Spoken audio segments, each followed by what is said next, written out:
guys, welcome back to my channel. We are trying something new today with some blue eyeshadows. So if this is your first time coming here, we're not always this bright and vibrant on the eyes, and honestly I could see myself re-filming this video when I go to edit. I'm feeling so self-conscious of my blue eyeshadow right now. I hope it looks okay on camera. And then I wanted to do a cool toned cheek, but it ended up very warm toned, and it looks like I have a sunburn on my nose.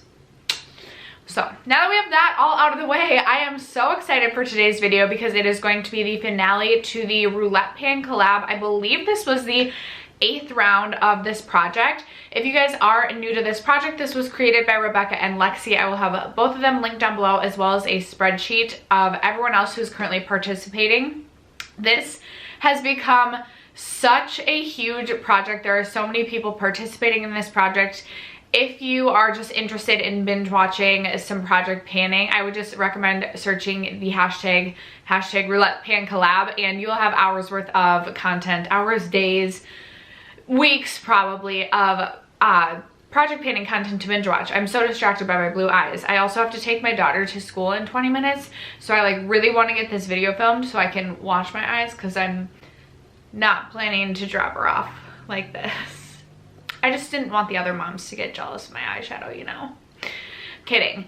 Anyway, if you guys have yet to check out Rebecca and Lexy's channel, highly recommend both of them if you like project panning content or just need inspiration for some really beautiful looks. They are both so incredibly talented when it comes to makeup. I absolutely adore both of their channels, so go check them out, go show them some love, and don't forget to check out everybody else who is currently participating. If you guys are interested in seeing how this project turned out for me, not my best. But first, if you have yet to subscribe to my channel and bright blue eyeshadow doesn't scare you away, nor does blotchy self-tan, because we usually got blotchy self-tan over here. I am planning to self-tan later today. Many of you are probably shouting at your screens right now like, no, don't do it.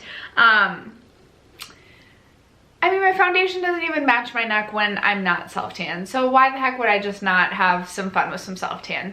Anyway, you guys, if you have yet to subscribe, I would love if you would do so before moving on, and other than that, let's just get into this finale. Today's drink of the day, we're doing a Lonnie New Energy because, like I said, it's early in the morning, gotta get the energy going, gotta get ready to bring the daughter to school, gotta get this. Oh my gosh, I think it's the fact that I have really like heavy blush, because I wanted to go cool toned and then it ended up warm tone, and then I tried to like neutralize it, and now I just feel like it's like bright blue. Like I actually feel like I look like a clown. If you are new to this project, there is a spreadsheet with 100 prompts on it. We randomly generate 6 prompts at a time and choose products that correlate to those prompts to work on in a rolling style project pan. So let's actually start with my one success. It is this MAC lipstick, and I did not think that this was going to be successful. So I rolled this in last update for a bright or bold lipstick, and I rolled in a shade D is for Danger, which is a pretty bold lipstick. Not thinking I would be successful in this at all. I just gave myself the goal of using this 5 times because I only had a month's time to work on it. And I did reach for it 5 times. My friend Alex, thank you Alex, gave me the idea to use this as a cream blush, which I did twice, and then I actually used this 3 times just as a lipstick, and I actually really enjoyed it. So really excited that I got some use out of that, because it's probably been since my college days since I've used that one, which my college days just seem to be growing farther and farther away in the past.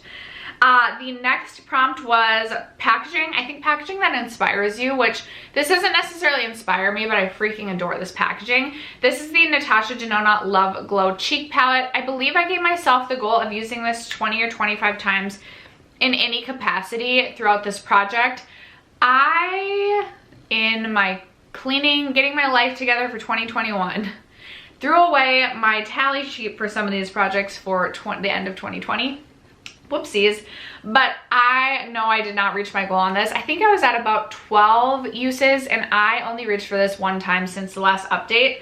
I do actually really enjoy the cream blush in this, and I like this like really glittery diamond powder. I actually really enjoy this as an eyeshadow, but in terms of like actually using this on my face, I really only like the cream blush.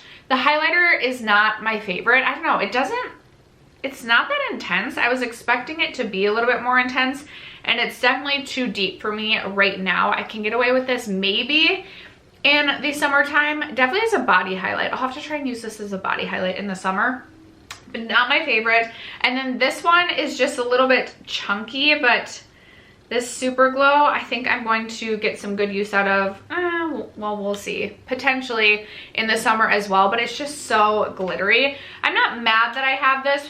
Do I think it's worth $55? No, I actually wish I had the Bloom one over this one, minus the packaging, because I love the packaging, but unfortunately, I did not hit my goal on this one. For a skincare product, I rolled in the Ole Henriksen Glow OH Dark Spot Toner at the beginning of this project. I was right here. I had a lot of this. Yes, you guys, can you tell I'm trying to rush through this?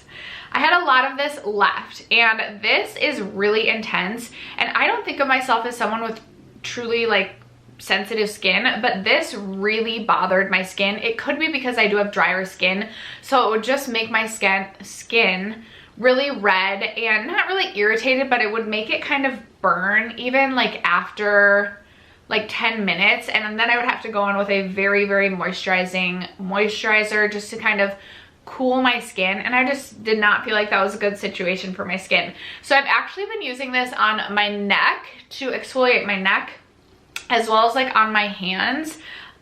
So that's the way I've gotten use out of this. I didn't finish it. My goal was to finish this. I still have like a little less than 1/4 of the bottle, little less than 1/4 of the bottle left. But I definitely got more use out of it than I would have. So I'm really excited about that. Hopefully this will be in an upcoming empty in the next couple of months. For the prompt, a product that I think makes you feel your best or prettiest, something along those lines. I chose my YSL Touche Eclat Radiance Awakening foundation, and when I rolled it in, I had a little less than half. And I know it's a little bit messy now because I do have this on my face today mixed with another foundation, but before I put it on, I marked it and I was about here. So I still have a little bit of this foundation left. I adore this foundation. It's just so beautiful. It gives just like the perfect amount of radiance while still looking pretty natural on the skin.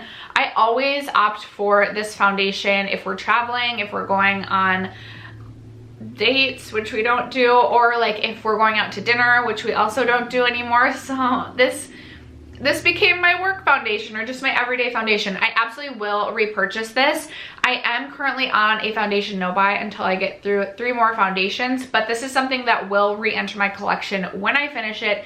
If you guys are interested in seeing my makeup rehab series, my low buy rules for the next 3 months, etc., or just my conservative spending, or if you guys are interested in seeing my makeup rehab series for the year, I'll leave that linked below for you. For a product that I struggled to pronounce the name, I chose a shade out of my Oden's Eye Solomon palette. And I chose this one right here, which is in the shade Varme. My goal was to hit pan, and as you can see, I have not done that. I have reached into this palette a ton. I adore this palette. I think that this is a really beautiful shade, but definitely a shade that I reach for more in the fall when I'm going for more of like those grungy mustard yellows. So I didn't reach for it as much. I think I only reached for it 1 time since the last update. So I wasn't able to hit pan, but I was just excited to be reaching into this palette, or have an excuse to reach into this palette, so I'm not mad. And then finally, for a cool tone product, I selected this Marc Jacobs lip gloss in the shade Sugar Sugar. This is so old in my collection. I also am on a lip product no buy for the next 3 months, and I've been like choosing victims in my lip product collection to focus on, and this is one of my current victims that I'm just like, okay, I need to just use you up because you're so old. It is a really beautiful lip gloss. It's a very beautiful like pale, cool toned shade. Sometimes it's a little bit too pale. Like when I have my splotchy self tan on, it's a little bit too pale, but I still really like it. It feels, I don't want to say nourishing on the lips, but it definitely, like if my lips are feeling dry and I had no lip balm with me, I would definitely toss this on my lips just to add some, I don't want to say moisture to the lips because it's not like gonna heal your lips back to health, but it's definitely very comfortable on the lips. It is a little bit sticky and it is a little bit thicker, so definitely not my favorite lip gloss formula anymore. but I don't have a ton of cool toned lip gloss shades throughout my collection. My favorite is the Bite Beauty French Press. Again, that's very, very cool toned and pale, and you can't get that one anymore. So if I couldn't find another pale, cool toned lip gloss, I would potentially consider repurchasing this in the future, but I need to get through some other lip products before then. Whew. And after that, that is going to conclude this project and this video. I always love doing the roulette pan collab. I will have some of my 2021 project introductions linked down below for you guys in case you're interested in catching other project pans. I'm currently doing the Partners in Cream, the whole collection project pan, a rolling 10 pan, the Pan Those eyeshadows, and on the 20th, I will be starting the Deck of Panning project pan that was created by my friend Emily. So keep an eye out for all those projects, and if you want to see my introductions to some, they will all be linked below. Thank you guys so much for sticking around to watch today's video, for supporting my channel, for supporting me even when I look ridiculous. I really appreciate it, and I love you guys so much, and I will catch you in my next video. Bye.